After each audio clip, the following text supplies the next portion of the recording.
Friend, this is Sonika और आज हम बहुत इंपॉर्टेंट टॉपिक पे बात करने वाले हैं। जैसे आपको सबको जीएसटी के नोटिस आ रहे होंगे धड़ल्ले से, वैसे मेरे पास भी जीएसटी के नोटिस आ रहे हैं। बहुत सारे नोटिस मैं देख चुकी हूँ, इनफैक्ट काफ़ी का रिप्लाई भी बना चुकी हूँ। तो आज का जो वीडियो है ना, बहुत ध्यान से देखिएगा, क्योंकि इसमें मैं आपको कुछ नोटिस के रिप्लाई करने की टिप्स देने वाली हूँ। बहुत ही आसान है बट समझने वाली बात है, क्योंकि ईजी चीज़ें जो होती हैं ना दोस्तों, वो बहुत जल्दी समझ नहीं आती हैं, उन्हें टाइम लगता है समझने में। मेरा कॉन्सेप्ट है, क्योंकि कॉम्प्लेक्स चीज़ें तो लोग कर देते हैं, बट उसको कैसे सॉर्ट करना है वो थोड़ा सा मुश्किल हो जाता है।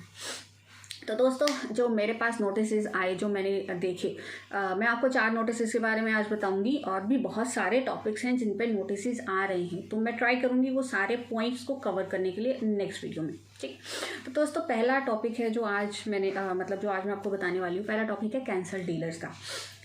डिपार्टमेंट ने ये पॉइंट उठाया है कि अगर आपके पास कैंसल डीलर से आपने परचेज़ ली है तो उसका जो टैक्स है वो बायर को पे करना पड़ेगा। ये पॉइंट डिपार्टमेंट ने उठाया है। इसके लिए जो सोल्यूशन निकला है, हमने बहुत सारे सीएस ने बात की, सोल्यूशन निकाला। एक कॉमन डीलर को ये बात नहीं बताई जा रही है, बट मैं आपको बताने वाली हूँ। इसका ये सिर्फ एजुकेशन पर्पज़ के लिए, इसका आप नेगेटिव यूज़ ना करें। तो इस पॉइंट का आप जो रिप्लाई दे सकते हैं, आप कैंसल डीलर्स, जो भी जिस भी डीलर से आपने मटेरियल ख़रीदा है उसका अगर रजिस्ट्रेशन कैंसिल हो गया है तो 4 पॉइंट्स ध्यान रखें। पहली बात, आपने उससे प्रॉपर इनवॉइस ले रखी है, आपने उसकी बैंक की पेमेंट कर रखी है, आपने अगर ई वे बिल बनाना ज़रूरी था तो ई वे बिल बना रखा है, आपने कुछ भी मतलब उसके डॉक्यूमेंट के रिलेटेड आपके पास सारे डॉक्यूमेंट्स अवेलेबल हैं, तब तो आपको कोई दिक्कत नहीं है, आपको टैक्स नहीं पे करना है। पहला पॉइंट ये कैंसल डीलर का। ठीक है। दूसरा पॉइंट ये, आप क्या करें, जिस भी डीलर के लिए आपको नोटिस आया है, आप उस डीलर से उसकी R1 और 3 भी मंगवा लें, जिस भी पीरियड की आपको नोटिस आया है। ये प्रूव करेगा कि उसने रिटर्न फाइल कर दी है और वो आपका लीगल प्रूफ होगा। आप उसे अपने नोटिस के साथ अटैच करके उसे सबमिट कर दीजिए। आपका ये पॉइंट यहीं पर ख़त्म हो जाता है। दोस्तों, ये बहुत बड़ी बात है, ये वाला पॉइंट यहीं पे ख़त्म हो जाता है। दूसरा पॉइंट जो नोटिस के लिए आया है, दूसरा पॉइंट है कि आपको कॉमन सर्विस के लिए टैक्स पे करना है। कॉमन सर्विस दोस्तों ये होती है कि एक एग्जेम्प्टेड सर्विस हो और एक सर्विस हो टैक्सेबल सर्विसेज। तो इस केस में अगर आपने इनपुट ले रखा है दोनों का, तो आपको जो एग्जेम्प्ट सर्विस है उसका टैक्स आपको देना ही पड़ेगा, कोई ऑप्शन नहीं है दोस्तों। यहाँ पर आप जुगाड़ भी नहीं चला सकते। तो ये वाले में आपको कॉमन सर्विस में आपको जो एग्जेम्प्टेड सर्विसेज है उसका प्रोपोर्शन निकाल लीजिए, और जो एग्जेम्प्टेड सर्विसेज का इनपुट आपने ले रखा है उसको रिवर्स कर दीजिए, और या फिर उसको टैक्स पे कर दीजिए। ठीक है। तीसरा पॉइंट ये है, एक्सेशन डिफरेंट है। बहुत सारे नोटिस के अंदर ये पॉइंट पकड़ी गई है कि एक्सेशन डिफरेंट है। यानी मान लीजिए आप टेबल का सेल परचेज का काम करते हैं और आपने इलेक्ट्रिसिटी मतलब फ़ैन का आपने HSN ले लिया, तो ये तो गलत बात है, ऐसा नहीं होता है। लेकिन आप इसका भी सोल्यूशन कर सकते हैं। इसका सोल्यूशन आपको मिलेगा 183 सर्कुलर के अंदर। आप 183 सर्कुलर रेफ़र करें, उसकी जो रेफरेंस है अपने रिप्लाई में डालें, और आप 17 सेक्शन सब सेक्शन 5 को भी रेफ़र कर सकते हैं। दोनों को रेफ़र कीजिए, मैं आपको ये कहूँगी, दोनों को रेफ़र करके दोनों को ऐड करिए, अपने रिप्लाई में इकट्ठा कीजिए, सबमिट कर दीजिए। इसकी डिमांड दोस्तों बहुत ज़्यादा बड़ी है, छोटी डिमांड है तो पे कर दीजिए, कोई दिक्कत नहीं है। 5-10 हज़ार रुपये में आपका नुकसान नहीं होने वाला है। लेकिन अगर इसकी डिमांड, जैसे हमारे पास एक नोटिस आया था, वो उसमें 8 लाख की डिमांड थी, उसने उसको 16 लाख बना दिया, पेनल्टी भी ऐड कर दी। तो मैंने क्या किया, मैंने खुद का अपना एक्सपीरियंस बताती हूँ, मैंने उसमें 17.5 ऐड कर दिया और साथ में 183 सर्कुलर ऐड कर दिया।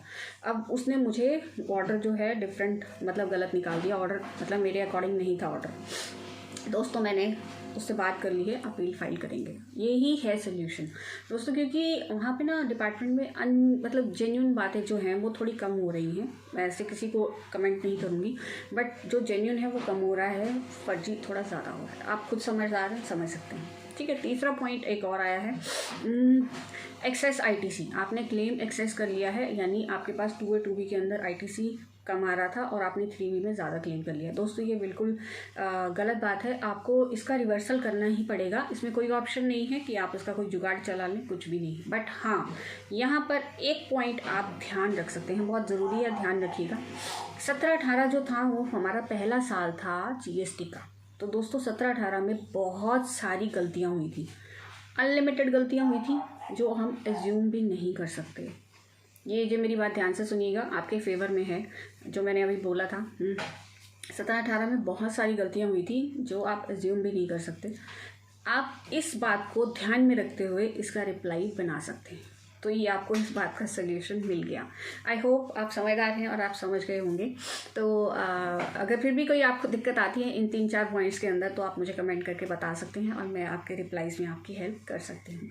कोई टेंशन नहीं है, कोर्ट के केसेस हमारे फेवर में आए हुए हैं तो आप कर सकते हैं। एक चीज़ ध्यान रखिएगा, क्या होता है ना, जब हम सेल टैक्स जाते हैं ना तो वहाँ पर नीचे सेल टैक्स का बार बना हुआ है, राइट।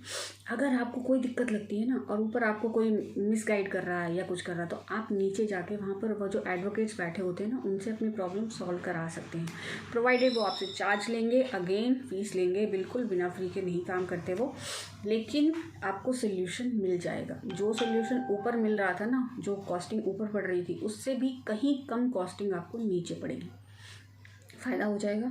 बट ध्यान रखिएगा जिससे आप बात कर रहे हैं वो भी जेन्युइन हो। अगर वो फर्जी निकला तो कोई गारंटी नहीं है, क्योंकि नीचे बहुत सारे वहाँ पर फर्जी भी घूमते हैं, बहुत सारे। आप एज्यूम भी नहीं कर सकते जितने वहाँ पे मीडिएटर्स हैं जो फर्जी हैं, जो अनलिमिटेड हैं, तो आप एज्यूम भी नहीं कर सकते इस बात को, ठीक है। तो ये सारी चीज़ें आज मैंने आपको समझाई हैं जो जीएसटी नोटिस के लिए हैं। अभी और भी बहुत सारी ऑप्शन हैं जिस पे जीएसटी डिपार्टमेंट नोटिस इशू कर रहा है, जो मैं आपको धीरे धीरे समझाती रहूँगी। और अगर फिर भी आपको किसी पॉइंट पे ज़्यादा हेल्प चाहिए हो तो आप मुझे कमेंट करके ज़रूर बताइएगा। तो मिलते हैं हमारे नेक्स्ट वीडियो में। Take care.